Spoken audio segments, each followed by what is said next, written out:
Bismillahirrahmanirrahim. Assalamualaikum warahmatullahi wabarakatuh. Alhamdulillahi rabbil alamin. Wassalatu wassalamu ala rasulil amin, nabiyina Muhammadin wa ala alihi wa sahbihi ajma'in. Wa la udwana illa ala zalimin. Raditu billahi rabba wa bil islami dina wa bi Muhammadin nabiyya wa rasula. Allahumma la sahla illa ma ja'altahu sahla. Allahumma a'inna ala dhikrika wa husni ibadatik. Allahumma barik lana fi ilmina wa barik lana fi ulamaina. Allahumma innaka anta qayyumus samawati wal ardh. Allahumma ya muqallibal qulub tsabbit qulubana ala ta'atik. Ikhwan fillah rahimanillah wa iyyakum. Pada kesempatan pagi hari ini insyaallah taala kita akan melanjutkan pembahasan kitab tauhid, kitab aqidah yang ditulis oleh Syekh Muhammad ibn Abdul Wahhab hafizahullah ta'ala rahimahullah ta'ala rahmatan wasi'ah. Dan insyaallah ta'ala pembahasan kitab tauhid ini menjadi salah satu bekal kita di hari kiamat, menjadi pemberat amalan kita di hari yang tidak ada amalan yang diberkahi, yang diterima oleh Allah Subhanahu wa taala kecuali mereka yang datang dengan keikhlasan atau dengan tauhid yang benar kepadanya. Amin ya rabbal alamin. Ikhwan fillah, pembahasan kita pada kali ini insyaallah taala kita akan membahas tentang masalah adzabah. Kita akan membahas tentang masalah adzabah, menyembelih hewan kurban kepada selain Allah, untuk selain Allah Subhanahu wa taala. Dan kemarin kita sudah singgung tentang masalah hadisnya, tentang seorang yang berkurban dengan lalat, kemudian dia masuk surga,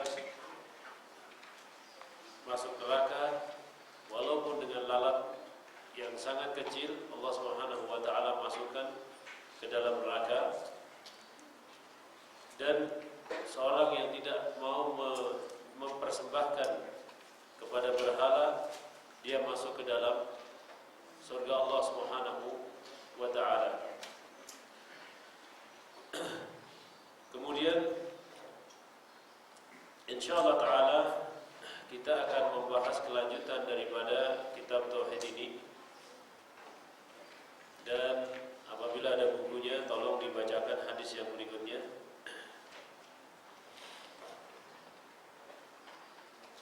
Ada yang bawa bukunya? Tidak ada. Kenapa? Hah? Iya, dibaca hadisnya aja. Dari Ali bin Abi Thalib berkata, Rasulullah bersabda kepadaku tentang 4 perkara.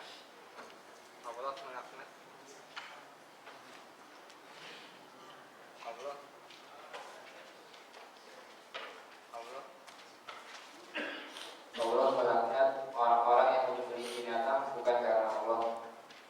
Allah melaknat orang-orang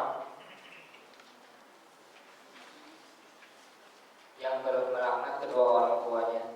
Allah melaknat orang-orang yang melindungi orang yang berbuat kejahatan, dan Allah melaknat orang-orang yang mengubah tanda batas tanah. Hadis riwayat Muslim.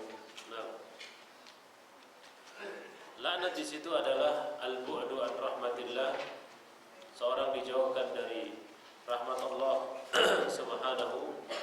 subhanahu wa ta'ala.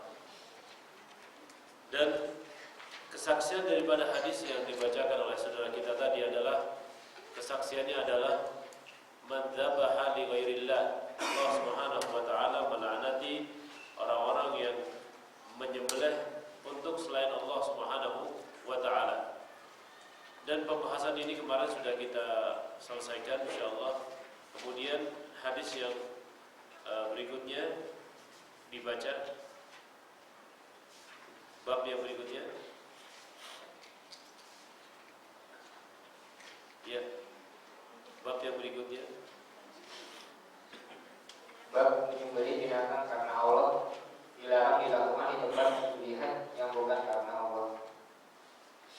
Ya, hadisnya.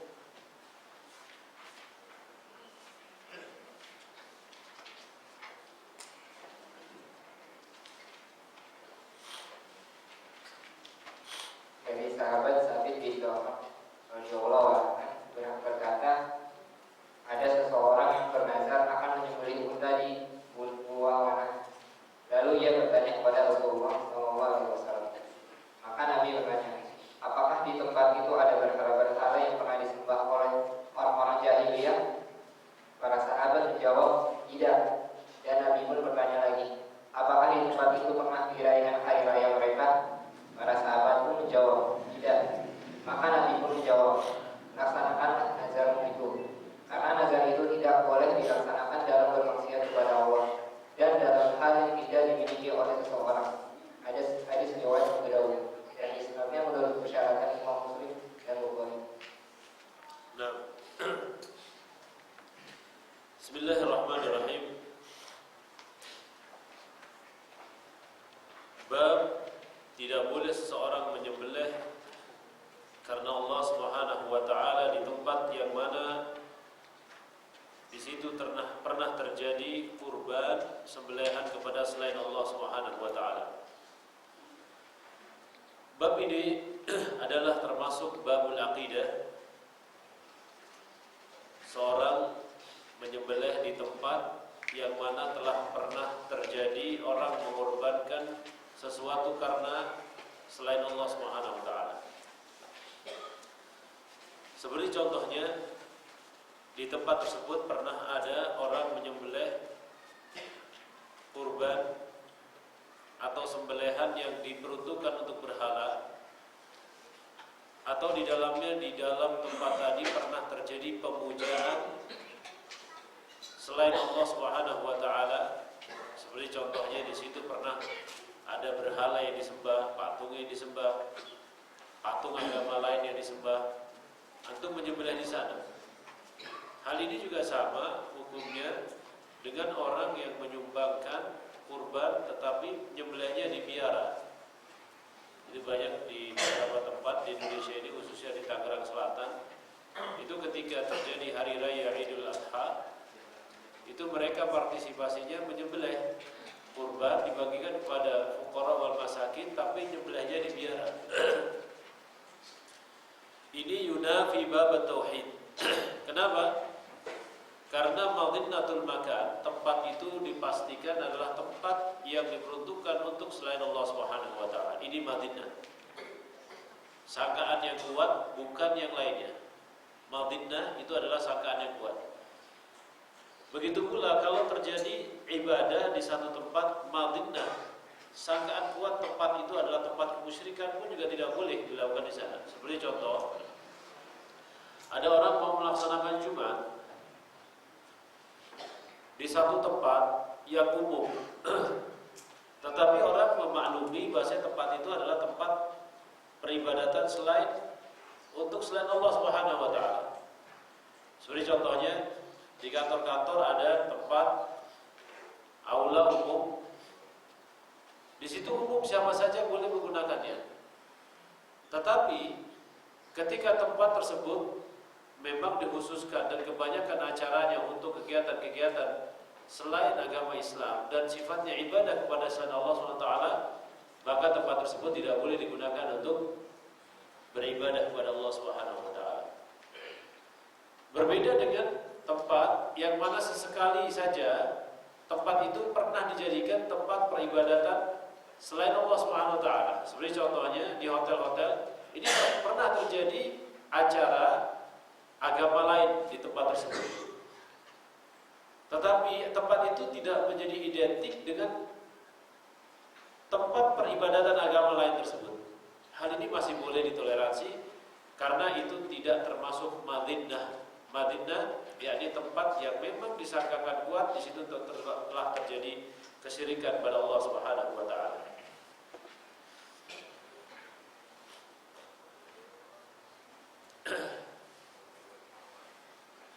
Coba antum lihat surat At-Taubah ayat 108. A'udzu billahi minasyaitonir rajim. La takum fihi abadan. La masjidun ussisa 'ala taqwa min awwali yawmin ahaqqu an taquma fihi. Fihi rijalun yuhibbuna an yatatahharu wallahu yuhibbul mutahhirin.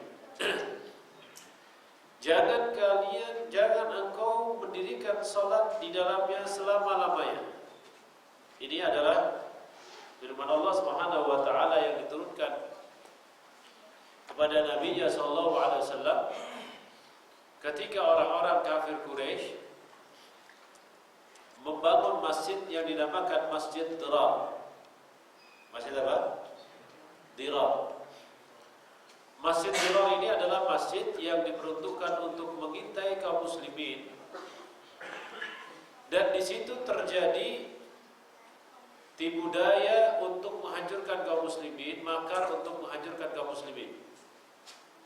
Allah Subhanahu wa taala melarang untuk melakukan salat di dalamnya kepada Nabi SAW dan juga kepada para sahabat yang lainnya. Begitu pula dikiaskan kepada tempat-tempat yang di dalamnya diadakan ibadah selain Allah Subhanahu wa taala. Ini jelas merusak ibadah kepada Allah Subhanahu wa taala. Kemudian atau ayat 107 sebelumnya, coba antum lihat di ayat sebelumnya. Walladzina ittakhadhu masjidan diraran wa kufran wa tafriqan bainal mu'minina wa irsadan liman haraballahu wa rasulahu. Atau ayat 107 ini ayat Masjid Dirar. Dan tidak boleh kita mengklaim, mengecap, menstempel masjid-masjid yang kita sangkakan itu Masjid Dirar. Seperti dulu pernah terjadi pada tahun 80-an atau 90-an, orang gemar sekali menjuluki masjid tertentu yang dibangun oleh yayasan tertentu namanya Masjid Dirar. Ini tentunya penamaan ini tidak tepat. Masjid Dirar itu adalah masjid yang tujuannya untuk menghancurkan Allah Subhanahu wa taala dan menghancurkan Rasulullah sallallahu alaihi wasallam. Jadi masjid itu dibangun untuk menjadikan perpecahan di antara kaum muslimin. Itu Masjid Dirar.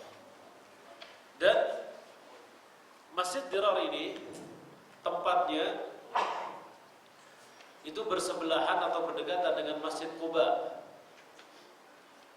Jadi ketika pertama kali Nabi SAW sholat di Masjid Quba, agar kaum muslimin dari Masjid Quba tidak sholat di Masjid Quba, maka orang-orang munafikin membuat masjid namanya dinamakan masjid itu Masjid Dirar. Larangan orang sholat di Masjid Dirar ini karena orang-orang yang berada di dalamnya adalah orang yang kufur kepada Allah Subhanahu wa taala.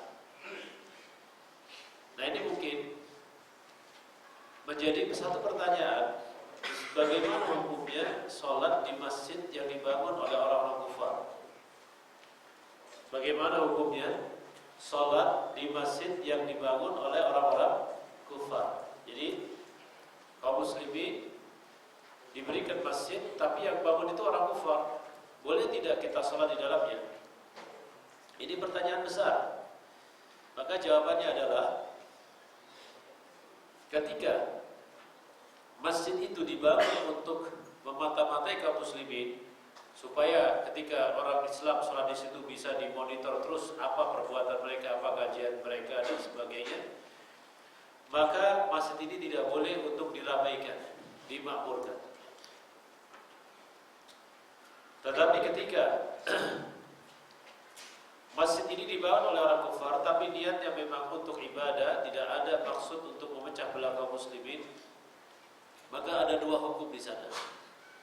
Hukum yang pertama, ketika kaum muslimin tidak mendapatkan masjid kecuali masjid itu, maka boleh dia sholat di dalamnya. Ketika kaum muslimin telah memiliki masjid selain masjid itu, maka lebih baik dia sholat di masjid yang dibangun di atas dasar iman dan di atas dasar takwa. Ma'asyiral muslimin, hadis yang kita dengarkan tadi menerangkan kepada kita tentang tempat yang diperuntukkan untuk selain Allah Subhanahu wa taala, kemudian orang menyembelih kurbannya di situ. Ya. Ini ayat yang saya sebutkan tadi dalam surat At-Taubah ayat 107, 108, 109 menerangkan bahwasanya masjid yang mulia adalah masjid yang didirikan karena Allah Subhanahu wa taala. Tentunya kebalikannya, tempat yang tidak mulia adalah tempat yang didirikan bukan karena Allah Subhanahu wa taala.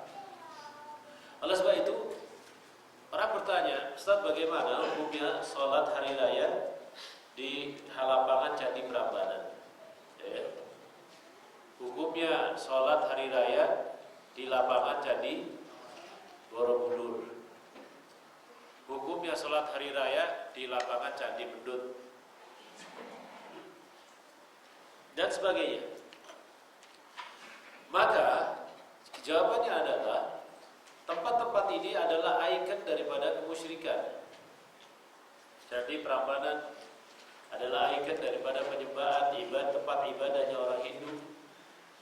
Candi Borobudur adalah ikon daripada penyembahan tempat beribadahnya orang-orang Buddha. Dan di situ terdapat pengagungan Tuhan selain Allah Subhanahu wa taala. Tidak boleh diadakan sholat meskipun punya lapangan. Begitu pula kalau seandainya seorang punya kurban, dia mau kurban, tapi nyembelihnya di masjid, di lapangan candi-candi tersebut, ini juga tidak boleh. Atau dia mau akikah tapi nyembelihnya di tempat-tempat seperti ini juga tidak boleh. Ikhwan fillah, hadis yang disebutkan dalam kitab At-Tauhid dari Thabit ibn Dhahhak radhiyallahu taala anhu, rajulun nadara bil buwana ibilan bil buwana. Seorang bernadar untuk menyembelih seekor onta di buwana. Fasa'ala Nabi, maka bertanya kepada Nabi, apakah buwana itu ada berhala yang disembah di zaman jahiliyah? Qalu la, tidak. Hal kana fiha 'idun min a'yadihim, apa pernah dilaksanakan hari raya daripada hari raya mereka? Mereka mengatakan tidak. Kalau begitu laksanakan nadar kamu, karena tidak ada nadar dalam rangka kemaksiatan kepada Allah, atau tidak ada nadar yang tidak bisa disanggupi oleh anak Adam. Ya, ini hadis ini luar biasa memberikan pengertian kepada kita bahwasanya sesuatu yang tidak ada unsur untuk Allah Subhanahu wa taala tidak boleh kita jadikan itu untuk ibadah. Yang berikutnya, sesuatu yang tidak dimiliki oleh manusia, oleh anak Adam, itu tidak boleh untuk dijadikan sebagai ibadah.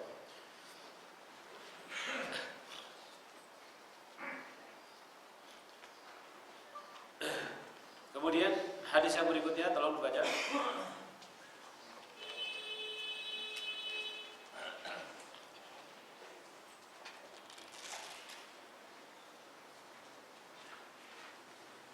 Bernazar untuk selain Allah adalah syirik. Diriwayatkan dalam Sahih Bukhari dari Aisyah radhiyallahu anha bahwa Rasulullah SAW bersabda, siapa yang bernazar untuk menangi Allah,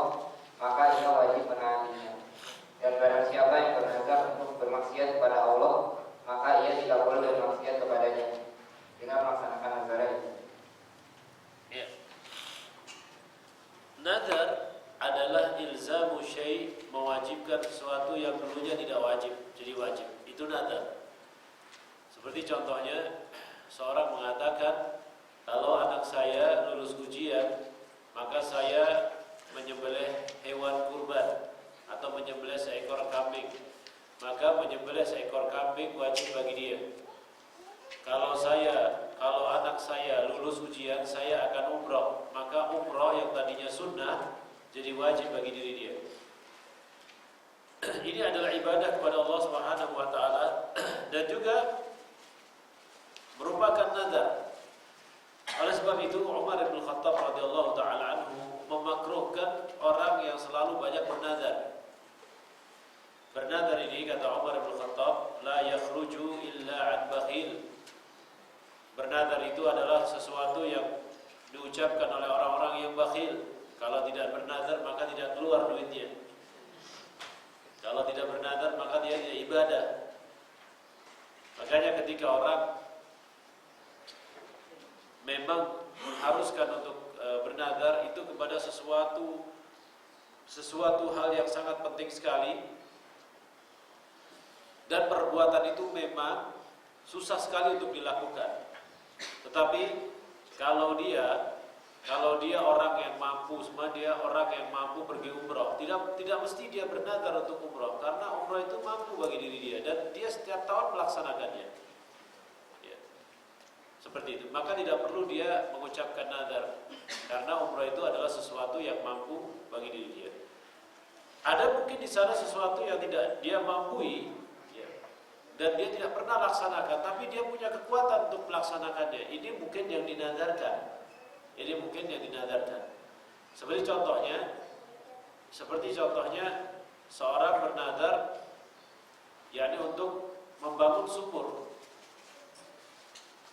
Ini kan sesuatu yang dia mampu, umroh saja mampu, bangun sumur masa tidak mampu. Tetapi kadang-kadang membangun sumur ini berat bagi diri dia. Maka di situ boleh dia bernazar dengan membangun sumur ini. Ya, ini di sesuatu yang manusia itu mampu untuk melakukannya. Kemudian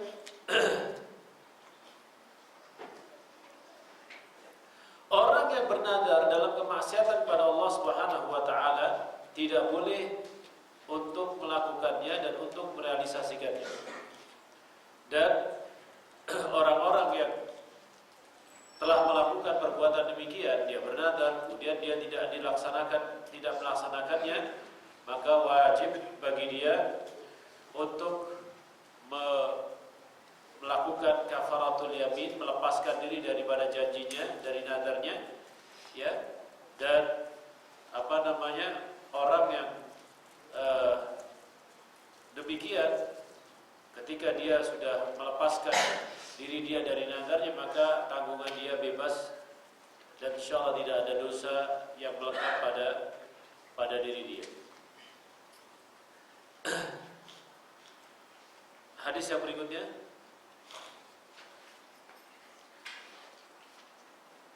ya, hadis bab yang berikutnya.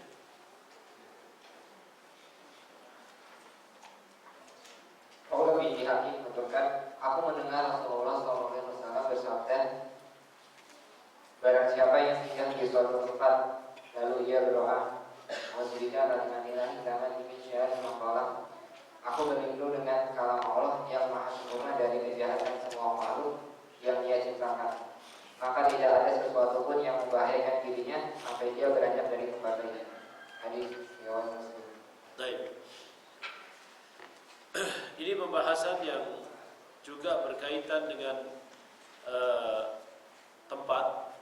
Kalau tadi berkaitan dengan tempat yang ada beribadah kepada Allah Subhanahu wa taala, kalau sekarang berkaitan dengan tempat, tetapi ini lebih kepada ruqyah tempat.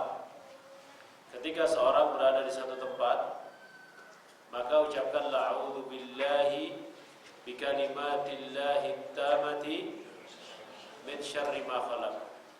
A'udzu billahi bikalimatillahi tammati min syarri ma khalaq. Ini adalah ruqyah tempat yang diajarkan oleh Rasulullah sallallahu alaihi wasallam. billahi bi kalimatillahi tammah. Aku berlindung kepada Allah Subhanahu wa taala bi kalimatillahi tammah. Aku berlindung kepada Allah Subhanahu wa taala dengan kalimatnya yang sempurna. A'udzu billahi bi kalimatillahi tammah min syarri ma khalaq. Coba perhatikan di situ kalimatillahi tammah adalah Al-Qur'an. Al-Qur'an ini adalah makhluk Allah Subhanahu wa taala. Al-Qur'an ini adalah kalamullah, yang mana Al-Qur'an ini melindungi seseorang dari makhluk Allah Subhanahu wa taala yang jahat. A'udzu billahi min kalimatillahi tammah min syarri ma khalaq. Dan di situ Allah Subhanahu wa taala memperbolehkan seorang untuk menjadikan Al-Qur'an sebagai wiqayah, sebagai perisai yang membentengi diri dia daripada godaan syaitan yang terkutuk. Bi kalimatillahi tammati min syarri ma khalaq. Artinya at-tamma di sini adalah Al-Qur'an itu tidak ada an-naqas, tidak ada kekurangan di dalamnya. Al-Qur'an yang sempurna, tidak ada kekurangan di dalamnya. Min syarri ma khalaq, dari kejahatan hamba-hamba Allah Subhanahu wa ta'ala. Doa ini ikhwan fiddin itu dibaca ketika seseorang masuk di tempat-tempat yang asing. Baik itu adalah rumah baru, kamar baru, kosan baru, kantor baru, dan lain sebagainya. Pertama kali antum sebelum masuk ke tempat-tempat seperti ini, itu bacakan doa ini. Seperti contohnya orang mau masuk hotel baru bagi diri dia. Hotel itu belum pernah dia tempati atau dia jarang ke situ, maka ucapkanlah doa ini. A'udzu billahi bi kalimatillahi tammati min syarri ma khalaq. Ketika orang mau memasuki satu ruangan apa saja, ucapkan doa ini. Ini namanya ruqyah tempat. Kemudian kata-kata a'udzu bi kalimatillahi tammah. A'udzu itu menunjukkan bahwasanya manusia itu lemah, tidak ada daya, tidak ada kekuatan kecuali kekuatan Allah Subhanahu wa ta'ala. Kemudian at-tammah artinya sempurna. Di Al-Qur'an itu adalah sempurna. Al-Qur'an itu adalah di dalamnya ada doa. Al-Qur'an itu di dalamnya ada syifa. Al-Qur'an itu di dalamnya ada ruqyah. Dan Al-Qur'an adalah segalanya. Min syarri ma khalaq, dari kejahatan apa-apa yang Allah Subhanahu wa ta'ala ciptakan. Min syarri ma khalaq itu mengandung dua unsur. Pertama, kejahatan dari tangan manusia, dan yang kedua kejahatan dari jin. Kejahatan dari bangsa manusia dan kejahatan dari bangsa jin. Maka antum mungkin percaya atau tidak percaya, ketika orang itu selamat dari mara bahaya, dari bencana, dari pukulan orang lain, dari ainnya seorang, itu ketika membaca doa ini. Jadi ketika antum merasakan sesuatu yang aneh, pandangan yang aneh, kemudian merasakan perlakuan yang aneh, ucapkan doa ini. A'udzu billahi bi kalimatillahi tammah min syarri ma khalaq. Syar di sini dari kejelekan. Kejelekan itu ditafsirkan oleh para ulama, banyak penafsirannya. Yang pertama, min syarri ma khalaq, kejelekan di situ adalah neraka. Makna syar adalah neraka. Yakni min syarri ma khalaq, dari kejelekan yang Allah ciptakan. Syar yang pertama artinya apa? Neraka.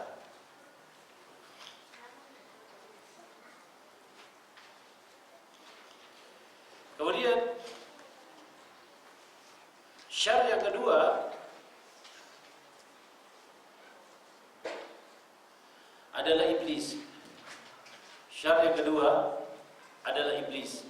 Jadi manusia berlindung pada Allah Subhanahu wa taala dari godaan iblis. yakni termasuk di dalamnya godaan syaitan.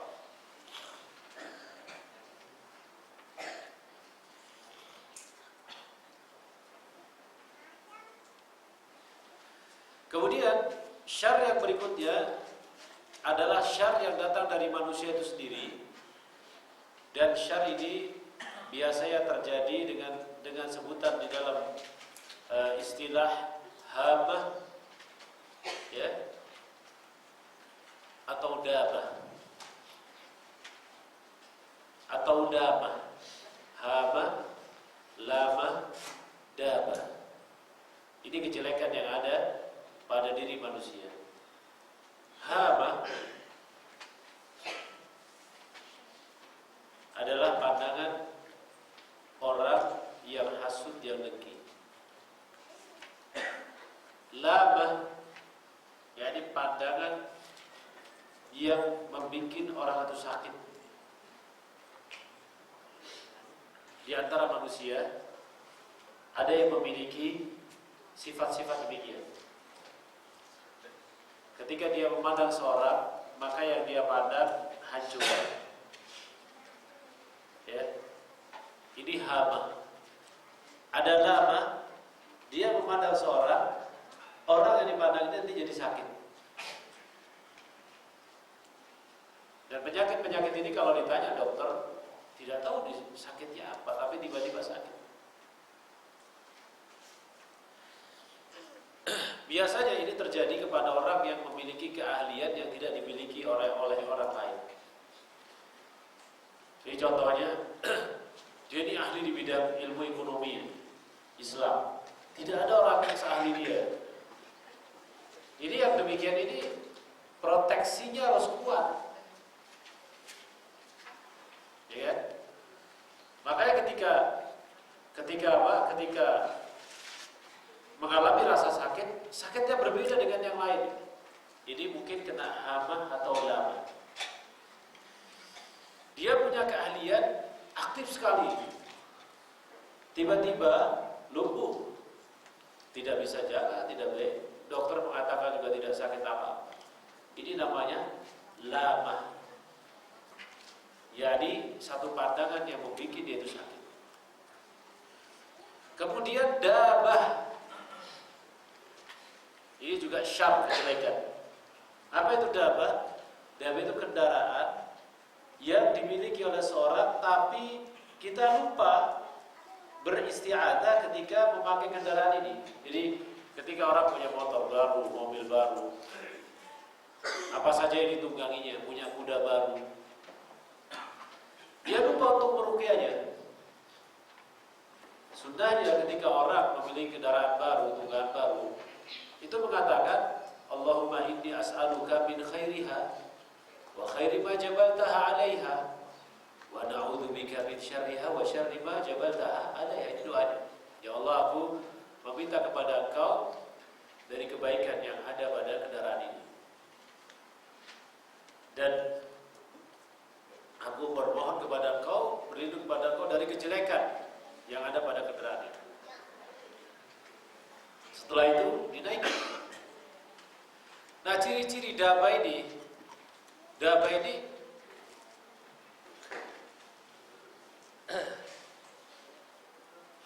kendaraan yang membuat pemiliknya capek ketika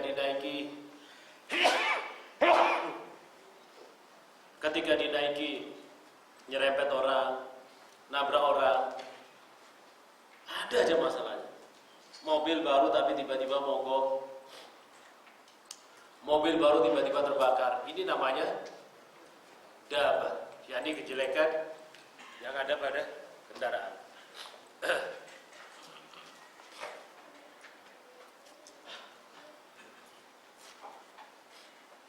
Kemudian ikhwan fillah, penafsiran daripada hadis yang disebutkan, yang dibacakan tadi, sesungguhnya Allah Subhanahu wa taala menciptakan bangsa jin dan manusia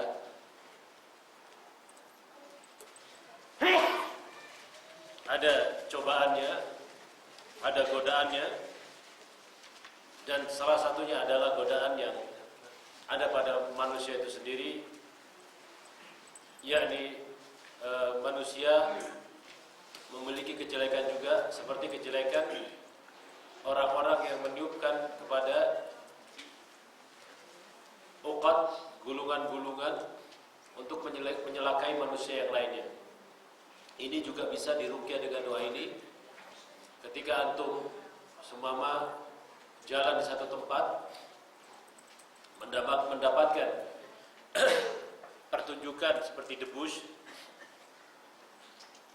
atau pertunjukan-pertunjukan yang menggunakan unsur-unsur jin, dan antum mau memasuki tempat tadi, ucapkan doa ini, a'udzubillahi bikalimatillahi tammati min syarri ma khalaq.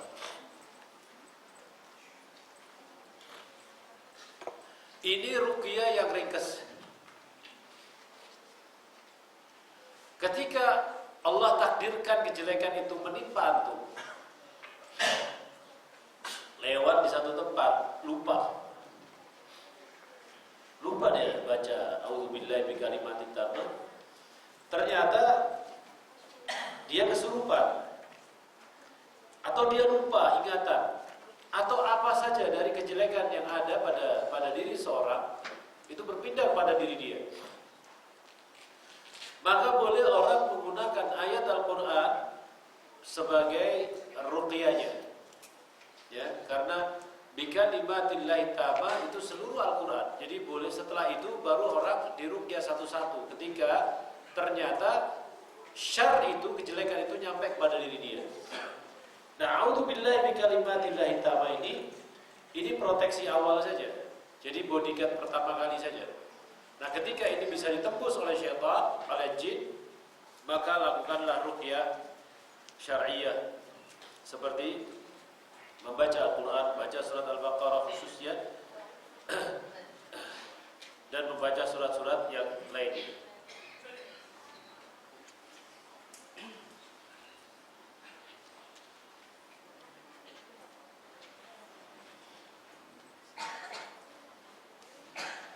Kemudian ada sebuah hadis Nabi SAW yang ada dalam satu riwayat Imam Muslim, disebutkan di sini. Nabi mengatakan, faman wajada min dzalika malja'an, apabila seorang tidak mendapatkan satu tempat tinggal di malam hari itu kecuali tempat tersebut, maka bacalah doa tadi. Jadi kalau seandainya dia tidak mendapatkan kamar kecuali kamar keramat, ini kamar keramat tidak pernah disewakan dan sebagainya, maka bismillah ambil kamar tersebut dan baca doa ini. Atau di setiap tempat, ini tempat kamar ini tidak pernah disewakan, ya, karena dulu bekasnya orang bunuh diri, gantung diri ada di kamar tersebut, sehingga orang tidak berani untuk tinggal di kamar tersebut. Sementara dia tidak ada tempat lain kecuali harus menginap di tempat tadi, maka ucapkanlah doa ini, a'udzubillahi bikalimatillahi tammah min syarri ma khalaq. Ada rumah hantu, tidak ada orang beli, walaupun murah tidak ada yang beli, ya, belilah rumah ini. Nah, pertama kali untuk membuka pintunya, sebelum membuka pintunya, ucapkan doa ini, a'udzubillahi bikalimatillahi tammah min syarri ma khalaq. Doa ini adalah doa yang berkah, kata para ulama. Doa ini adalah doa yang berkah. Dan doa ini menunjukkan bahasanya Al-Quranul Karim adalah bukan makhluk Allah Subhanahu wa ta'ala. Kalau seandainya Al-Quran itu makhluk, maka tidak boleh orang menggunakan Al-Quran untuk beristi'adzah, untuk meminta tolong. Tapi Al-Quran itu adalah kalamullah, perkataan Allah Subhanahu wa ta'ala. Kemudian kalau orang mau beristi'adzah, isti'adzah itu minta tolong, maka harus menyebutkan nama Allah atau sifat-sifatnya atau nama-namanya. Jadi tidak boleh seperti yang dilakukan oleh beberapa ajaran tarikat. Dan ini nyata. Saya mendapatkan sendiri bagaimana pengikut-pengikut thariqat itu beristi'adzah kepada gurunya. Seperti contohnya di Mesir itu ada seorang syekh namanya Syekh Al-Badawi. Karena ceritanya Al-Badawi ini apabila disebut namanya itu gundah gulana selesai. Gundah masalah keluarga itu selesai. Maka pada waktu itu semua orang sangat terfitnah dengan fitnahnya Syekh Al-Badawi. Badawi ini adalah seorang sufi besar dan kuburannya diagungkan di Mesir, di Kairo. Dan selalu orang meminta dengan menyebutkan namanya dan dianggap dia sebagai waliullah yang dekat dengan Allah Subhanahu wa taala. Nah, kejadian seperti ini ada di Indonesia. Terutama orang yang memiliki kedekatan atau saudara yang belajar ilmu tarekat. Tarekat itu di Indonesia itu ada tarekat Naqsabandiyah. Tarekat Naqsabandi itu adalah imamnya, gurunya adalah Syekh An-Naqsabandi. Ini adalah dari Asia Tengah. Konon An-Naqsabandi ini adalah orang soleh. Soleh sekali. Dan rata-rata para pengikut thariqat itu mengikuti jejaknya orang soleh dan mengagungkan mereka. Ada lagi thariqat Diyubandi, itu sama juga, nama orang soleh juga. Ada lagi thariqat kalau di Indonesia ini lebih banyak lagi. Ada thariqat Abdurrahmani, ada thariqat Syadali, ada tarekat macam-macam.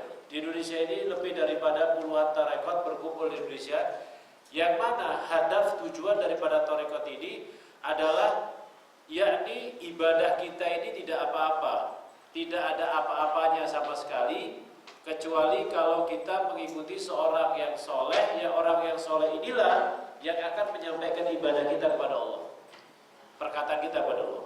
Itu maksudnya. Jadi ketika seorang tariqi atau sufi tariqat itu beribadah, mesti tidak pernah lepas daripada menyebut nama gurunya. Selalu nama gurunya itu disebut. Seperti halnya ibadah mereka itu seperti haram, seperti MLM. Ya, maka harus ada upline yang paling tinggi. Kalau tidak ada upline yang paling tinggi, maka tidak dapat bonus. Ya kan? Atau tidak masuk menjadi anggota. Nah, itu kondisi orang beribadah dalam susunan keorganisasian tarekat itu seperti itu. Makanya tarekat itu tidak pernah sama dengan apa yang diajarkan oleh Nabi. Kenapa? Karena mereka menganggap hadis-hadis itu dhonni, itu prasangka orang saja, mungkin salah, mungkin benar. Jadi tidak banyak benarnya hadis itu. Hadis itu kan katanya ulama ini benar, tapi belum tentu benar. Karena tidak masuk akal hadis itu bisa sampai kepada kita. Ya, mesti ada tambahan-tambahannya. Jadi lebih baik, kata mereka, kata orang-orang tarekat, saya ini mengikuti syekh saya yang sudah dijamin kesolehannya dan kearifannya kepada Allah Subhanahu wa taala. Maka apa yang dikatakan gurunya itu diikuti. Nah, penyebaran ajaran sufia, terutama yang memiliki ajaran tarekat ini, berkembang sejak runtuhnya khilafah Umayyah, digantikan oleh satu dinasti yang dinamakan dinasti Abbasiyah. Setelah itu berbesarnya ajaran tarekat sufia ini, besarnya itu pada dinasti Utsmaniyah. Ya, dinasti Utsmaniyah ini sudah besar sekali. Nah, di situ orang sudah tidak menganggap yakni sunnah Rasul, sudah tidak menganggap Quran dan Sunnah, menganggap bahasa Quran dan Sunnah itu Doni, prasangka saja, bisa salah bisa benar. Karena pada waktu itu terputuslah seluruh masadir ilmiah. Maka dari itu selama 600 tahun Jazirah Arabia itu dikuasai oleh Sufi, termasuk di dalamnya Thariqat berkuasa di dalamnya. Nah, pada 600 tahun pemerintahan Utsmaniyah ini, di situ sedang masuknya Belanda ke Indonesia. Ya, sedang masuknya Belanda ke Indonesia. Nah, ketika terjadi penjajahan Belanda ke Indonesia ini dan banyak orang-orang yang banyak orang-orang yang yang dibuang ya, dibuang ke sana. Nah, di zaman itu ada juga beberapa rahlah, beberapa peristiwa rehlanya orang, jadi berangkatnya orang ke tanah Arab untuk belajar ilmu. Nah, pada saat itu di 600 tahun pemerintahan Utsmani itu banyak sekali mereka yang berguru pada guru-guru sufi. Banyak sekali mereka yang berguru pada guru-guru sufi. Akhirnya ajaran sufi ini berjalan dan menebar di Indonesia sampai saat ini. Tapi sufi itu berpecah belah menjadi banyak kelompok, banyak aliran, dan setiap kelompok berbangga dengan kelompoknya. Sampai-sampai yakni ketika kita mendapatkan seorang sufi, ketika kita mendapatkan seorang sufi itu bisa berpecah lagi menjadi 20, menjadi 30, tergantung ya siapa guru yang ada setelahnya.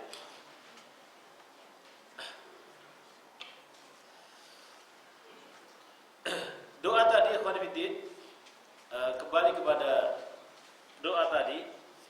Doa tadi adalah doa yang penuh berkah yang diajarkan oleh Nabi SAW, dan doanya sangat pendek sekali.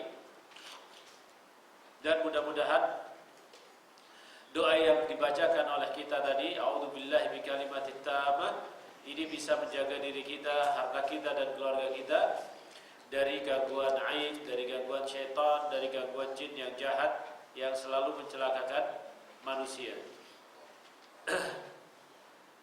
Nabi SAW selalu mengajarkan anak-anak kecil melalui Ibnu Abbas. Beliau bersabda, Ibnu Abbas mengatakan adalah Nabi SAW yu'awwidu sibyan, mengajari anak-anak terutama Al-Hasan wal Husain untuk mengucapkan kalimat tersebut, a'udzubillahi bikalimatillahi tammah min syarri ma khalaq.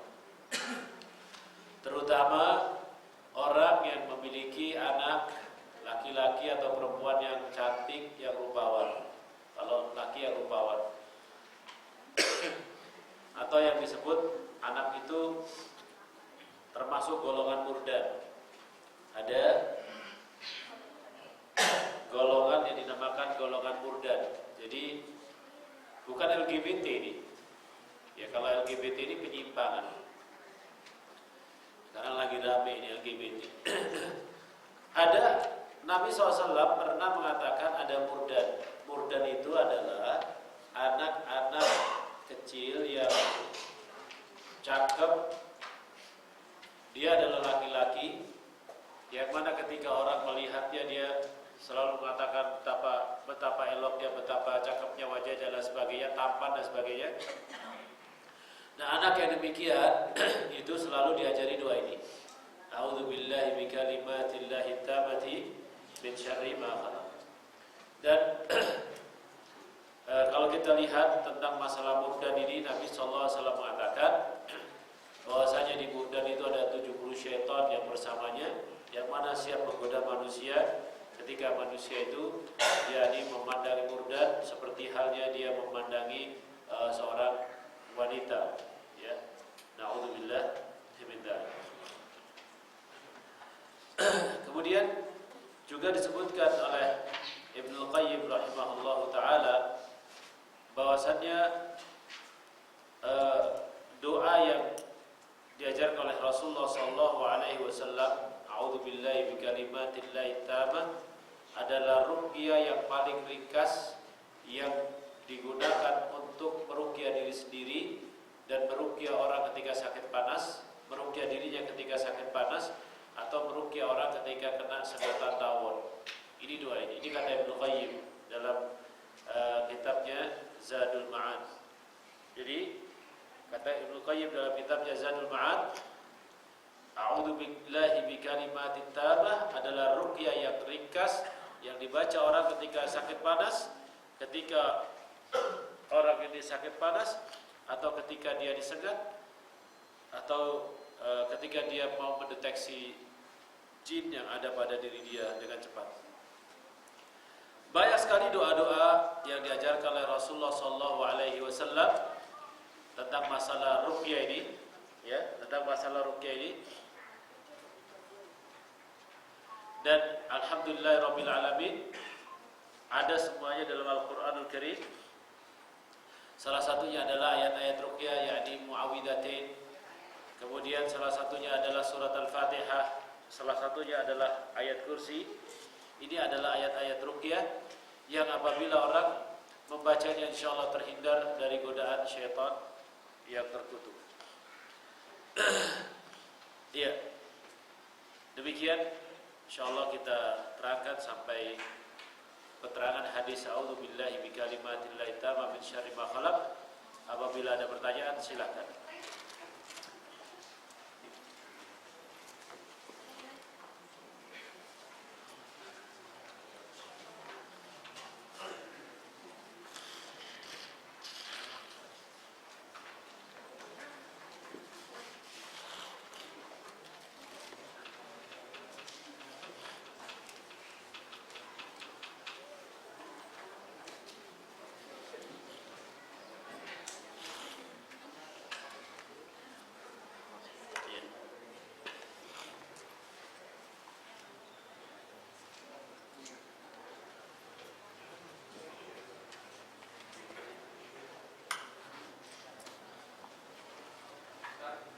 Iya, silakan. Boleh tanya di luar materi? Boleh, boleh. Tulisan saja. Iya. Dan berkenaan akan berlakunya gerhana matahari total. Iya. Yang kata para astronomi hanya diperoleh daerah dan Indonesia. Iya. Jadi berdasarkan data yang kami terima di WA, Jakarta mengalami 85%. Iya. Sedangkan hadis yang menyatakan bahwa yang melaksanakan sholat itu yang melihat. Iya. Maka 85% ini masuk kategori tidak dilalui atau dilalui? Dilalui. Dilalui. Iya. Berarti kita boleh melaksanakan. Boleh melaksanakan sholat gerhana, apalagi sholat ini dihimbau oleh pemerintah untuk dilaksanakannya. Yakni 80% itu adalah sebagian besar. Ya, al-hukmu bil katsir. Al-hukmu bil katsir. Hukum itu didasari oleh mayoritas. Kalau mayoritas bahwasanya gerhana itu terjadi, maka sholatlah. Ya, kata-kata idza ra'aita itu bukanlah satu dasar yang kuat untuk adanya sholat dan tidak sholat. Dimanapun yakni gerhana itu terjadi, meskipun kita melihatnya sedikit atau banyak, itu sholatlah. Karena hakikat daripada sholat gerhana itu adalah memperingatkan manusia akan kejadian alam, yang mana kejadian alam ini terjadi hanya sekali, dua kali, dan itu memperingatkan orang kepada hari kiamat. Hari kiamat. Dan subhanallah adzim, kebalikannya di kita itu gerhana matahari ini dijadikan satu momen pariwisata. Maka saya dapat informasi untuk tanggal 9 itu di sebagian tempat yang total, di kota-kota yang total, seperti di Maluku, seperti di Babel, Bangka Belitung, di Palembang, itu isinya adalah orang check in di tempat tersebut hanya ingin tahu apa? Totalnya itu, gerhana bulan total. Nah, Islam tidak mengajarkan demikian sholat. Nah, di sini antum dan kebetulan hari itu hari libur ya, hari libur, sholatlah. Yakni sholat itu mulai kurang lebih pukul 6:30-7 lah, atau 6:20 lah, 6:20 sampai selesai. Dan tidak mesti bacaannya panjang, tidak. Baca aja yang antum bisa, ya. Baca aja yang antum bisa. Dan sholat gerhana ini, baik itu bulan atau matahari, memiliki cara-cara yang berbeda dengan sholat-sholat yang lainnya. Memiliki cara-cara yang berbeda dari cara-cara yang lainnya. Rakaatnya 2 rakaat, ya. Rakaatnya 2 rakaat. Setiap rakaat itu memiliki 2 kali bacaan. Setiap rakaat memiliki 2 kali bacaan Al-Quran dan 2 kali rukuk dan memiliki 2 sujud, dua sujud, ya. Dan itulah ijma' para ulama, dan boleh dilakukan sholat gerhana ini meskipun setelah sholat asar, ya, atau setelah sholat subuh. Boleh dilakukan sholat gerhana itu meskipun selepas sholat asar ataupun sholat, karena sholat ini memiliki sebab. Adanya gerhana itu adanya sholat. Sholat-sholat yang memiliki sebab itu boleh dilakukan di waktu-waktu terlarang.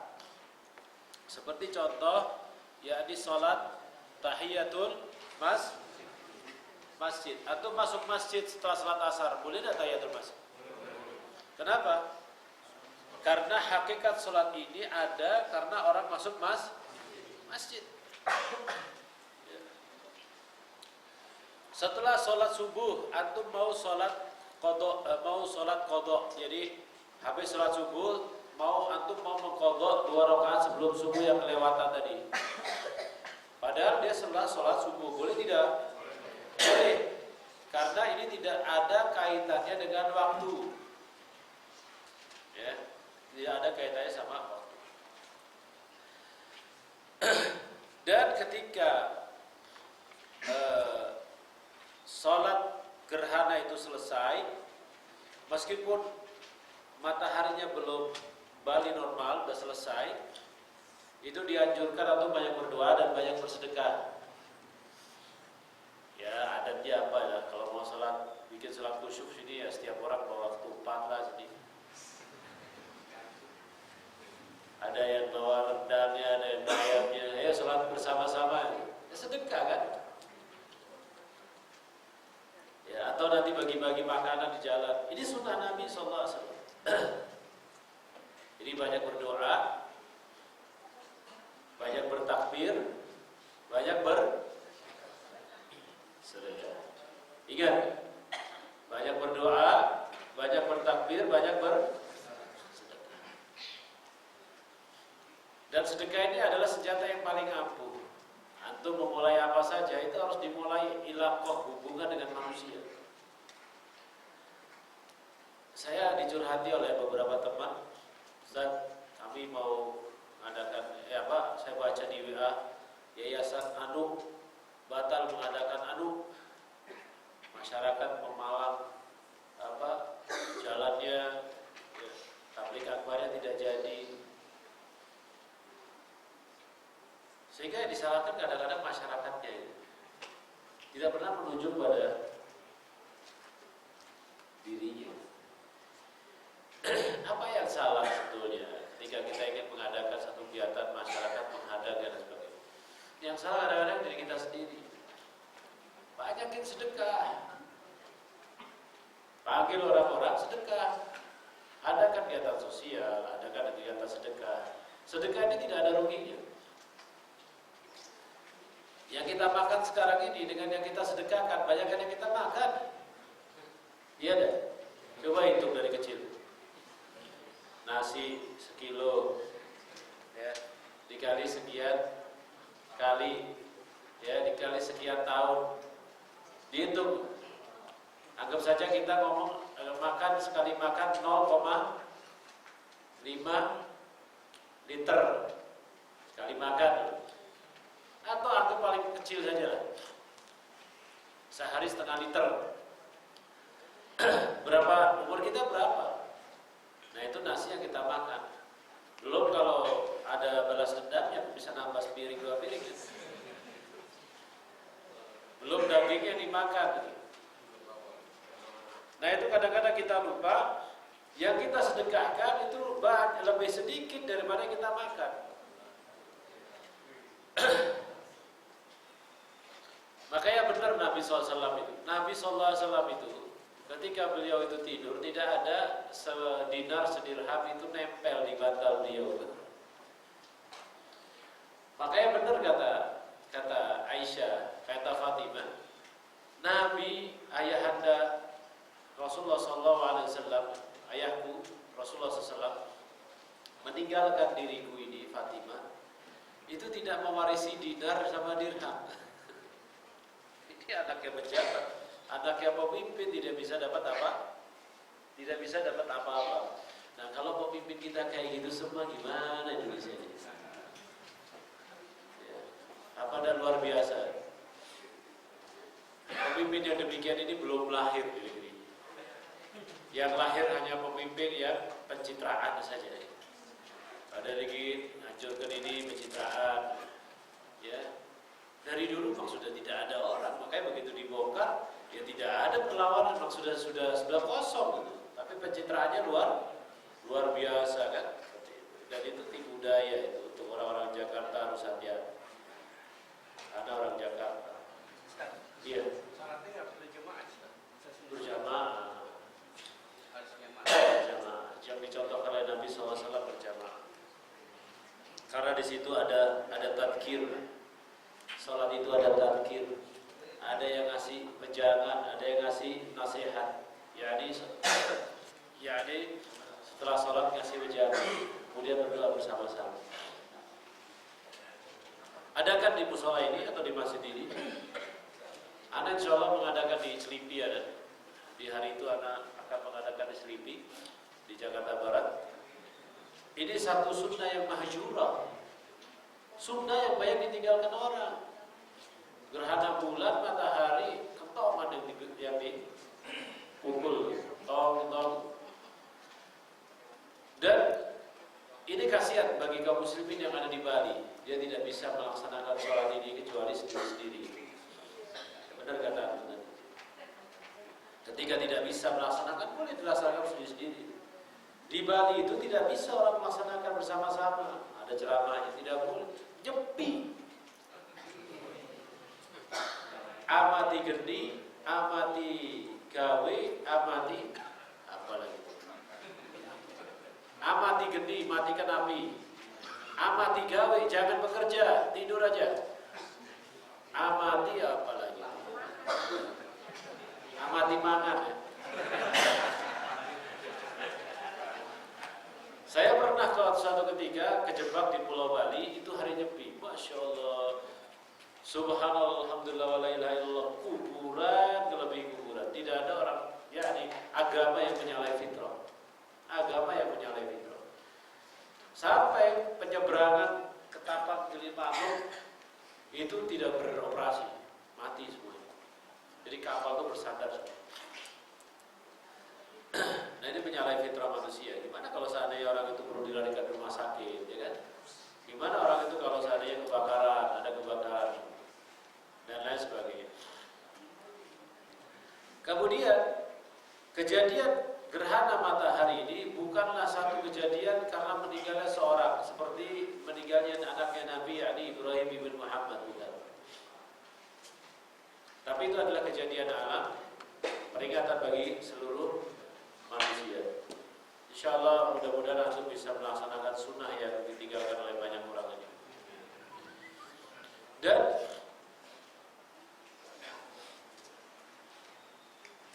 ketika kejadian gerhana matahari ini di zaman Nabi SAW, Nabi SAW ceramah dan menceramahkan tentang kejadian neraka dan kejadian surga dan memperingatkan manusia. Ini loh gambarannya seperti ini. Jadi ceramahnya di situ mengajak manusia kepada taubat kepada Allah Subhanahu wa taala dan menceritakan neraka dan surga. Itu isi daripada ceramahnya. Ya. Jadi itu sunnahnya.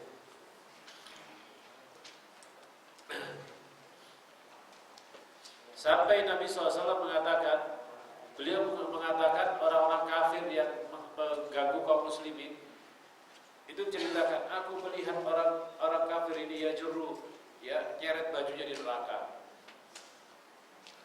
Sampai seperti itu ceritanya Nabi SAW, menggambarkan neraka dan surga. Dan Indonesia adalah negara yang mendapatkan gerhana itu semuanya. Hanya di Indonesia. Subhanallah. Makanya sekarang mulai hari ini itu hotel penuh. Isinya orang asing. Tadi malam saya jemput seorang syekh jam 10 datangnya, itu beberapa pesawat penerbangan itu isinya ada orang-orang yang pengen melihat gerhana. Saya dulu saat SMP dan SMA sering bernadar dan tidak pernah bayar puasa Ramadan dan sering tidak bayar puasa Ramadan.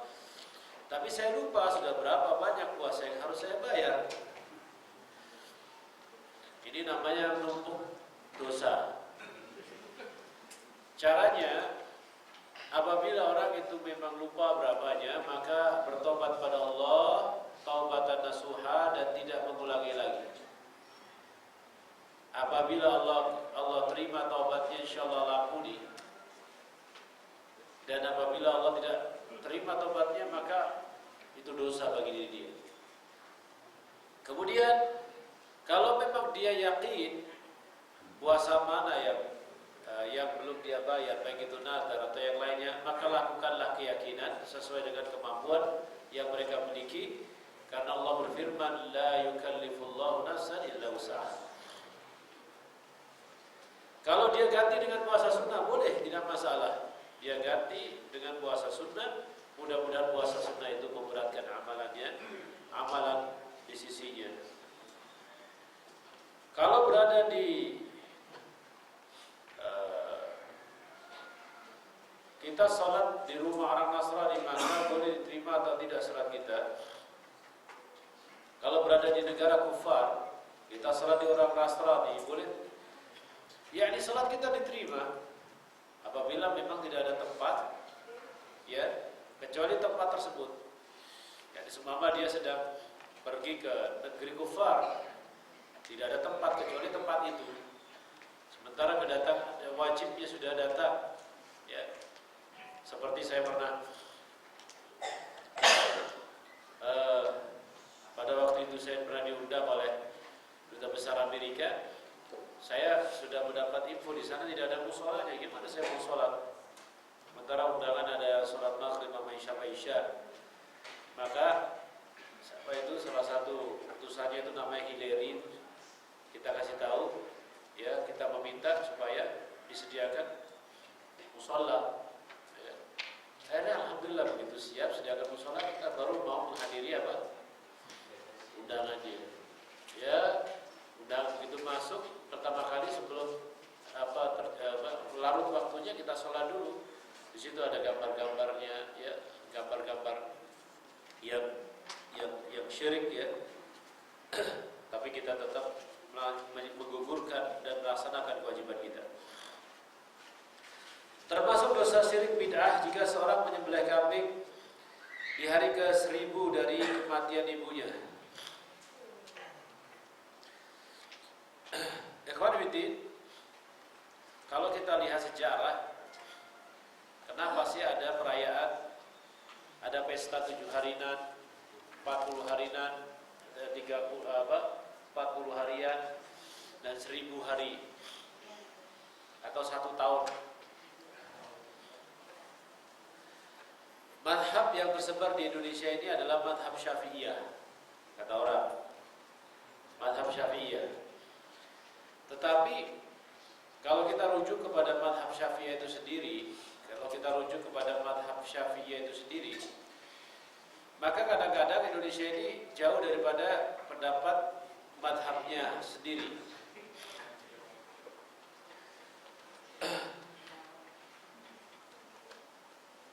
Kita ini saat ini memang belajar fikih kita dengan fikih tarjih Quran Sunnah. Kalau kita belajar fikihnya Syafi'iyah dan apa-apa yang diajarkan dalam kitab-kitab mereka, memang disebutkan tentang adanya acara ini termasuk salah satu bentuk sedekah kepada mayit. Kalau kita rujuk buku-buku fikih yang diajarkan di Indonesia, maka kata orang Jawa, tidak gugup, tidak kaget kalau hal itu masih turun-temurun, waris-mewarisi, banyak dilakukan oleh masyarakat yang ada di tempat kita ini. Tidak gugur dan tidak asing, dan kadang-kadang kita hanya bisa menyalahkan saja, tapi kita tidak pernah, maaf kalau penelitian saya selalu kaitkan penelitian dengan satu kejadian atau histori. Kenapa sih ada permasalahan ini? Memang aslinya seperti itu.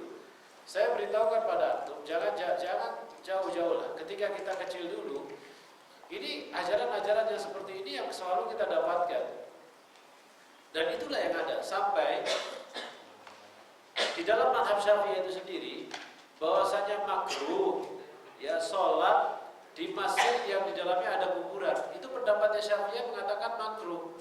Ya, makruh ini definisi makruh menurut siapa? Makruh itu menurut Syafi'i seperti. Maka kita dapatkan kebanyakan masjid masih memiliki kuburan karena ada dalam pendapat mereka. Nah, kajian yang kita setiap hari kita ngaji dalamnya itu adalah kajian ilmiah. Kajian ilmiah adalah kajian yang merujuk kepada pendapatnya para imam yang 4 ini. Apa pendapat mereka? Pendapat mereka itu selalu mengatakan demikian. Kalau kita menemukan hadis, kalau kalian menemukan hadis yang menyalahi petunjuknya Nabi atau bertentangan dengan petunjuknya Nabi, maka buanglah pendapatku dan ambil perkataan Nabi itu sendiri. Itu yang selama ini kita ngaji. Kita terbina atas dasar itu. Nah, saudara-saudara kita kaum muslimin yang lain belum sempat ke sana masuknya. Jadi masuknya mereka mendapatkan apa yang diajarkan oleh guru-guru dalam kitab-kitab fikih mereka, itu ya itulah yang dilakukan. Itulah yang dilakukan. Maka termasuk di dalamnya 1000 hari ini. Ini termasuk sedekah yang mana pahalanya bisa mengalir kepada yang meninggal. Dan ini semua kalau kita rujukan kepada hakikat pendapat Imam An-Nawawi sendiri, seorang imam pengikut Imam Syafi'i, itu pahalanya tidak nyampe.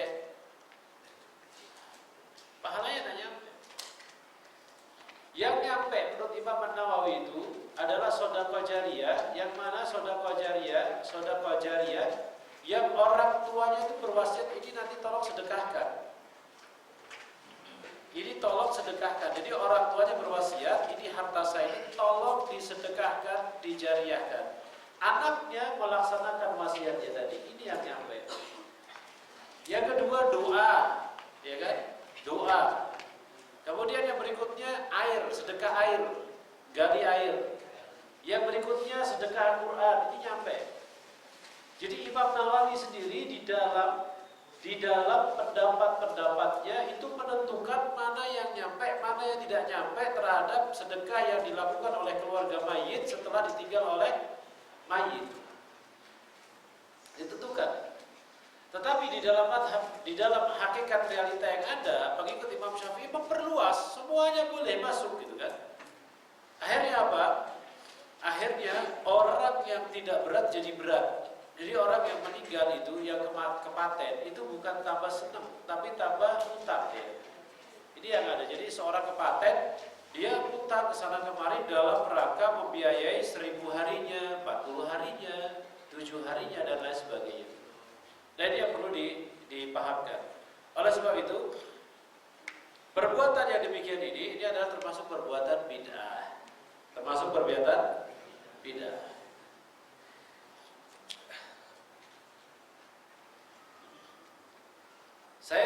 cara membantu saudara kandung saya yang sudah terlanjur mengikuti tarekat? Buku apa yang saya bisa berikan untuk kakak saya yang ringkas dan mudah dipahami? Mohon judul pengarang Ustaz. Pelopor tarekat di Indonesia itu adalah Profesor Dr. Nazaruddin Umar. Profesor Dr. Nazaruddin Umar ini banyak sekali buku-buku yang dia karang tentang masalah tarekat, tentang masalah sufi dan lain sebagainya.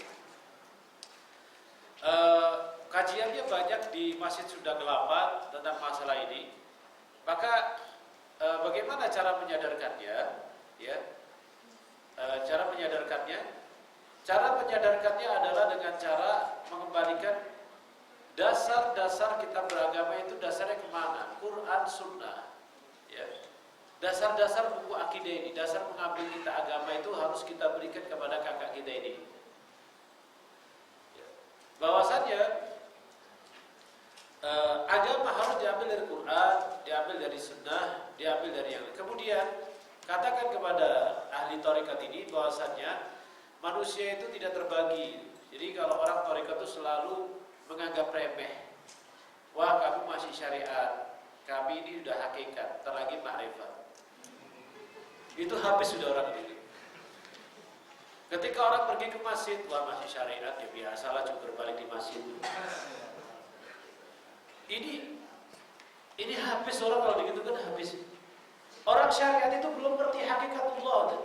Kami ini sudah ngerti hakikatullah. Hakikatullah itu apa? Yakni seorang tarekat sufi bergabung rohnya dengan Allah Subhanahu wa taala, menyatu dengan Allah Subhanahu wa taala. Ini tarekat sufi. Ya, na'udzubillah min dzalik. Makanya kalau debat dengan orang-orang tarekat itu, apalagi antum keluarkan dalil, itu capek sekali. Selalu dikatakan ya orang syariat ya kayak gitu ngomongnya gitu. Jadi kayak kita menganggap orang-orang kalau kita debat dengan orang sufi kita ya dianggap anak SD gitu kan. Sementara dia sudah S1 gitu. Seperti itulah hakikatnya debat dengan. Jadi akal mereka sudah terpatok dengan gurunya dan hanya gurunya saja yang bisa menyampaikan amalan dia kepada Allah. Kemudian cara dialognya, yakni selalu katakan mana yang bagus antara petunjuknya Nabi dengan petunjuknya manusia biasa. Jangan pernah menyerang gurunya. Coba bandingkan, ini perkataan Nabi dengan manusia biasa, mana yang bagus? Rasulullah, nah ayo amalkan Rasulullah. Dan sebetulnya hakikat orang yang paling zuhud, orang yang paling sufi di dunia ini adalah Rasulullah. Hal itu pernah diungkapkan oleh Nabi sendiri ketika Nabi SAW disurvei oleh 3 orang. Satu mengatakan kalau gitu aku tidak pernah berhenti beribadah. Kalau begitu aku tidak pernah mau menikah. Kalau begitu aku akan berpuasa terus. Dijawab oleh Nabi, salah yang kalian ucapkan. Saya ini puasa, saya ini juga buka, saya ini jalan ke pasar, saya ini juga menikahi wanita. Artinya seimbang kehidupan dunia dan akhirat. Itu hakikat sufi yang benar.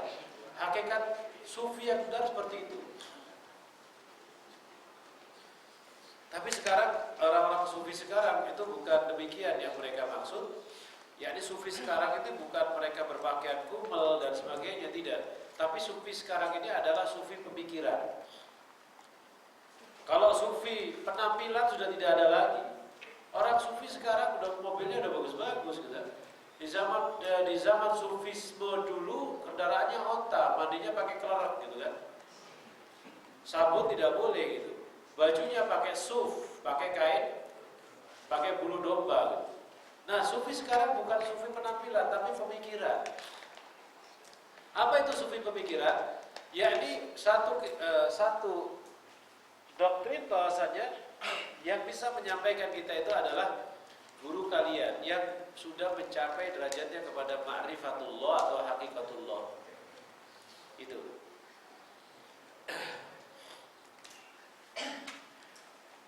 Ustaz, bagaimana dengan orang yang bekerja sebagai kuli bangunan yang muslim membangun gereja atau tempat ibadah selain Islam? Tidak boleh. Itu ta'awun 'alal itsmi wal 'udwan.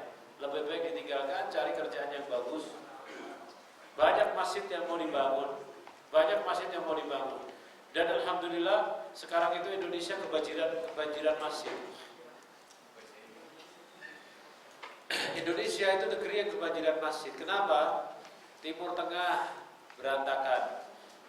Sudah Yaman digunjang prahara perang, Suriah, Lebanon, dan Mesir juga sama seperti itu. Kondisi politik yang belum stabil. Sekarang orang Arab ya, negara Teluk dan Arab Saudi kalau mau bangun masjid itu hanya Indonesia yang dituju. Ya.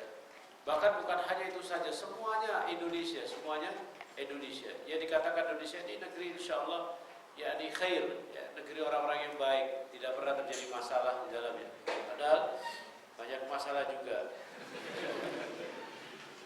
LGBT, Syiah, Masya Allah, ini LGBT ini virus berikutnya.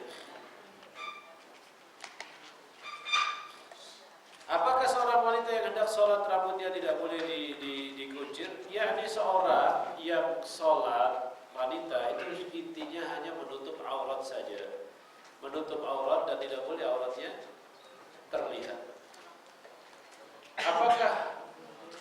Apabila kita punya keinginan membelikan sesuatu untuk keluarga sendiri yang belum sampai diucapkan pada orang lain, apakah ini termasuk nadar? Belum. Nadar itu adalah keinginan yang kuat dari dirinya. Tempat ruqyah syariah di Depok ini, wallahu a'lam. Bolehkah saya meminta ruqyah dengan datang kepada ahli ruqyah?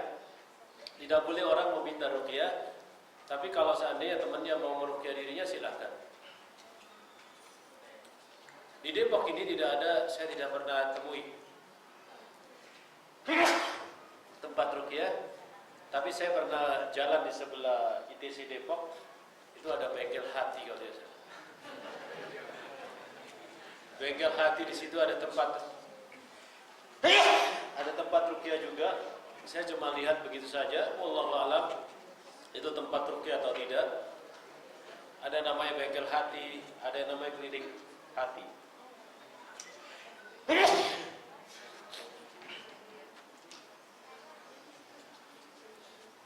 Bagaimana hukumnya sholat di masjid yang sebelumnya adalah gereja tapi sudah dibeli oleh kaum muslimin? Apabila gereja itu sudah dialih fungsikan dan atribut salibnya sudah disingkirkan, maka tidak masalah sholat di tempat tersebut.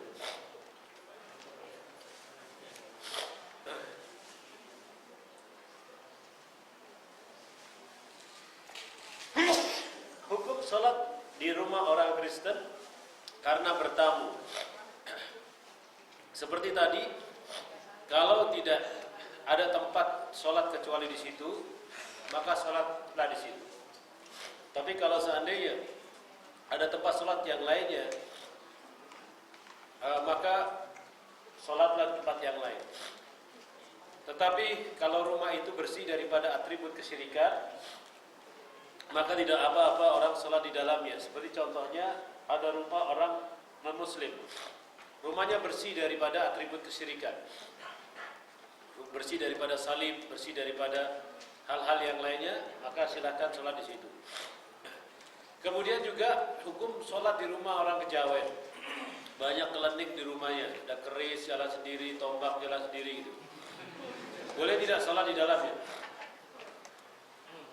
Nah ini sama juga ketika orang memuja klinik, memuja yakni syaitan, maka yakni ketika orang mau sholat di sana, maka singkirkan barang-barang itu, barang-barang peribadatan pada selain Allah Subhanahu wa ta'ala. Bagaimana hukumnya dalam Islam jalan-jalan ke Borobudur? Yakni kalau seandainya jalan-jalan itu tidak ada manfaatnya sama sekali, cuma hanya melihat saja, maka lebih baik dihindari jalan-jalan tersebut karena itu termasuk syaddur rihal. Karena termasuk syaddur rihal, jadi menunjukkan satu perjalanan wisata kita kepada tempat kesyirikan. Itu tidak dibenarkan dalam Islam.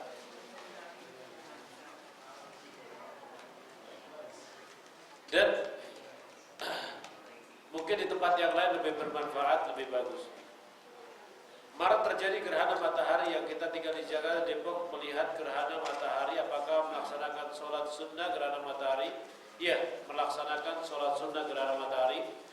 Karena gerhana matahari seperti yang dikatakan tadi sekitar 80%, 85% akan dilihat oleh warga Jakarta dan sekitarnya. Apakah kita boleh menerima sumbangan dari non-muslim atau dari bank konvensional untuk masjid? Kalau ternyata sumbangan itu digunakan untuk memecah belah kaum muslimin dan memata-matai kaum muslimin dengan sumbangan tadi, maka tidak boleh untuk memanfaatkannya. Tapi kalau seandainya sumbangan itu adalah untuk tidak untuk itu semua, maka yang pertama dilihat, apakah kepentingan masjid yang tidak berkaitan langsung dengan ibadah.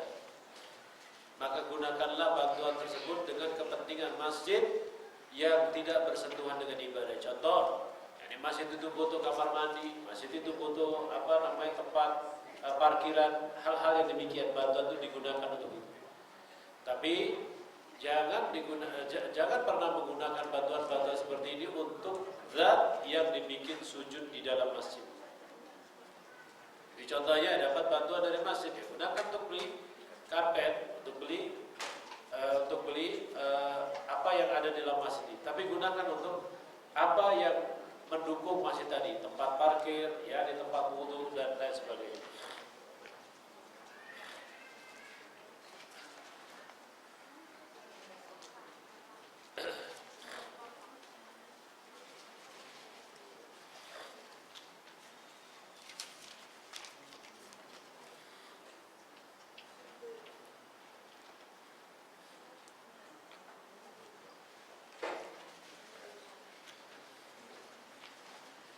Ya, anaknya pertama kali berjilbab, setelah menikah tidak berjilbab, ya harus diingatkan kembali karena ini kewajiban dan ini termasuk orang tua yang gagal mendidik. Orang tua yang gagal mendidik. Jadi pendidikan gagal ini seperti ini. Jadi pendidikan yang tidak berbasiskan kesadaran. Makanya kalau kita mau mendidik anak kita, jangan pernah kita memaksakan. Sadarkan, betul-betul sadar ini kewajiban Allah SWT. Ini kewajiban yang Allah turunkan atas manusia. Jadi jangan sampai bongkar pasang. Ini kegagalan pendidikan, kegagalan orang tua, kegagalan pendidikan dan lain sebagainya. Yang lebih parah lagi, kalau anaknya itu di pesantren pakai jilbab, setelah keluar dari pesantren tidak pakai jilbab. Di pesantren pakai jilbab, begitu pulang liburan tidak pakai jilbab, rambutnya disemir merah, kuning, hijau. Ini kejadiannya demikian ini. Nah, ini berarti orang tua gagal memahamkan makna jilbab itu kepada anaknya. Bapak dan Ibu yang dirahmati Allah SWT, saya ingin memberikan masukan kepada antum. Pertama, yakni bagi orang tua ketika melihat anaknya tumbuh dewasa, pertama ajarkan dari kecil anak itu pakai jilbab. Ini wajib. Kalau ternyata dia termasuk orang tua yang sadar agamanya ketika anaknya dewasa, maka sebelumnya tidak pernah pakai jilbab, maka sadarkan anaknya tentang wajibnya jilbab ini.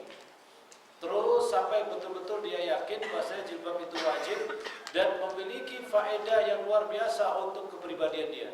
Pakaikan jilbab kepadanya. Tentunya bertahap. Jangan pernah ketika kita memakaikan jilbab, memakaikan apa saja, habis itu dibongkar lagi atau dibuang lagi. Ini yakni pendidikan yang gagal kepada anak-anaknya.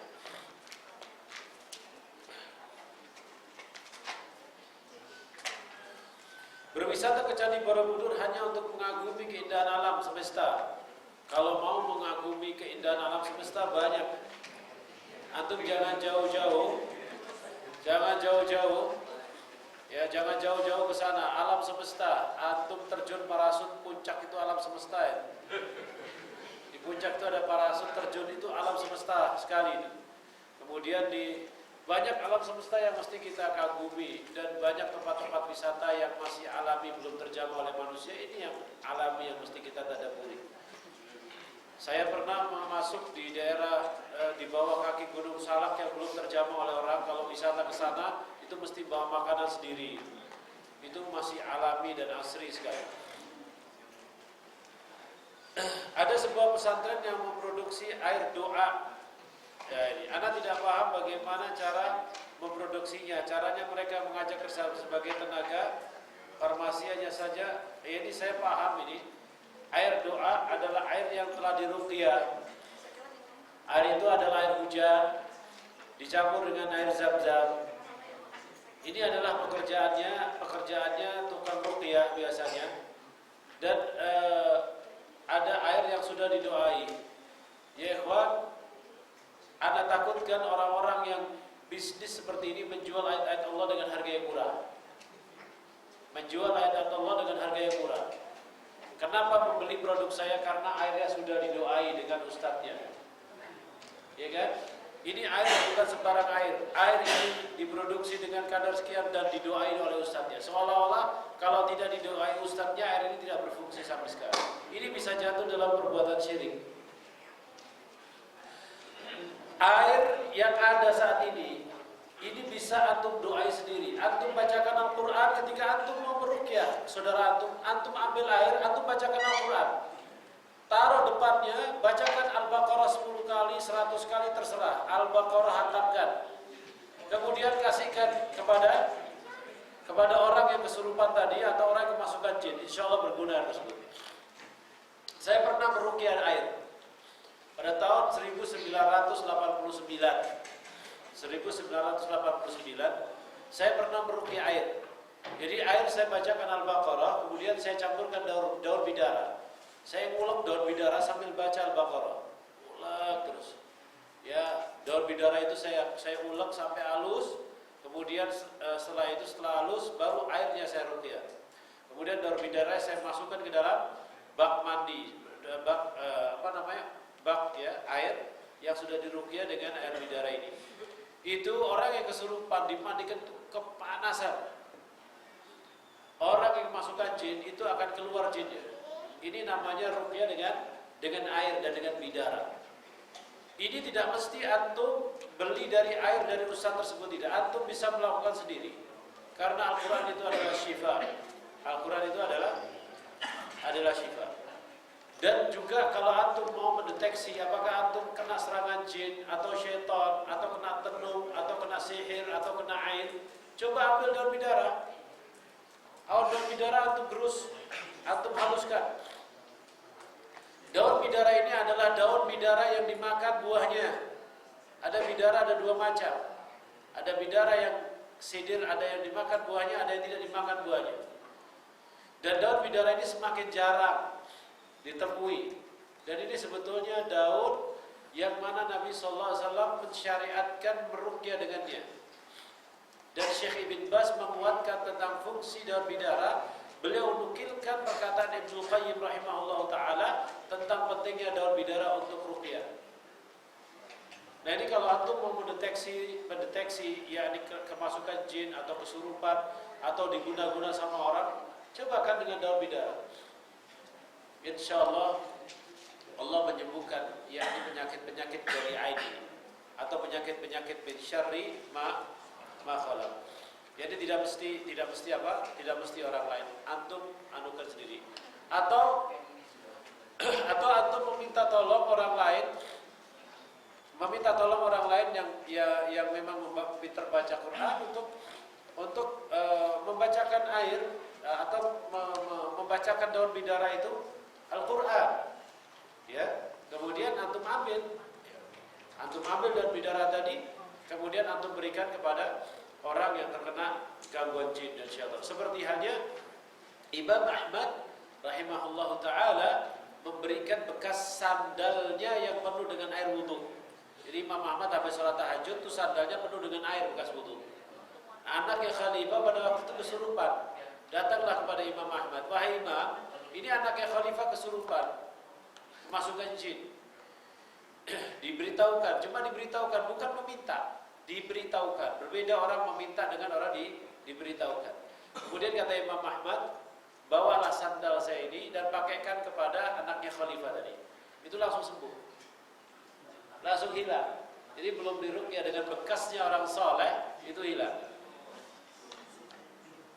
Nah, yang demikian ini ada ikhwan. Yang demikian ini ada. Jadi ada orang yang mengobati kemasukan jin dan sebagainya, itu cukup disentuh atau cukup dikirimkan ini ada. Karena kesolehan orang tersebut, ini ada. Di Madinah itu ada orang seperti ini, orangnya sudah tua. Jadi ketika ada orang kemasukan jin dan sebagainya, itu kami bawa ke sana. Itu cukup ditapok gini, itu selesai. Cukup ditapok pundaknya, itu sudah selesai, sudah hilang jinnya. Ini Masya Allah, ini mutakhasis orang ini. Wallah alam sudah masih hidup beliau ini atau sudah meninggal. Nah itu di Madinah ada orang-orang seperti itu. Ada juga orang di Madinah, ulama-ulama yang pernah kita temui itu ahli takwil mimpi. Ya, ahli takwil mimpi. Nah itu biasanya kalau kita habis mimpi malam harinya itu kita datang ke Syekh ini. Syekh tadi malam kita mimpi ini. Dia takwilkan mimpi tersebut. Tapi takwilnya takwil Al-Quran. Jadi bukan takwil mimpi primbon. Ya, takwil mimpi Al-Quran. Jadi mimpi tentang ini, oh ini di dalam Al-Quran ada. Ya, dalam Al-Quran ada, kemudian arti daripada ini adalah ini menurut tafsir Imam Ibnu Katsir atau yang lainnya. Ini masih ada orang seperti itu. Kalau tidak salah Syekh Ar-Rumi itu masih bermenggeluti bidang takwil mimpi. Dan saya masih ingat sekali itu Ustaz Abdullah Mauludin paling sering menanya kepada Syekh Ar-Rumi tentang masalah mimpinya. Jadi saya tanya setiap apa-apa beliau tanyakan ya kepada, makanya mungkin beliau luar biasa sangat senang sekali bertanya kepada Syekh penakwil mimpi ini. Dan disitulah mungkin beliau banyak memahami banyak tentang tafsir daripada Al-Quran itu sendiri. Ini Ustaz Abdullah Mauludi, saya sering ingat banget ketika habis ini selalu menanyakan, anak tadi malam mimpi ini, tanyakan sama Syekh Fulan yang memang ma'ruf di bidang itu. Demikian ikhwan fillah, mudah-mudahan bermanfaat bagi kita semua. Dan walafu minkum, saya tutup cepat karena saya flu berat. Mudah-mudahan Allah sembuhkan, insyaallah di kesempatan yang akan datang kita bisa mengisi lagi insyaallah taala. Subhanakallahumma wa bihamdika asyhadu an la ilaha illa anta astaghfiruka wa atubu ilaik. Assalamualaikum warahmatullahi wabarakatuh.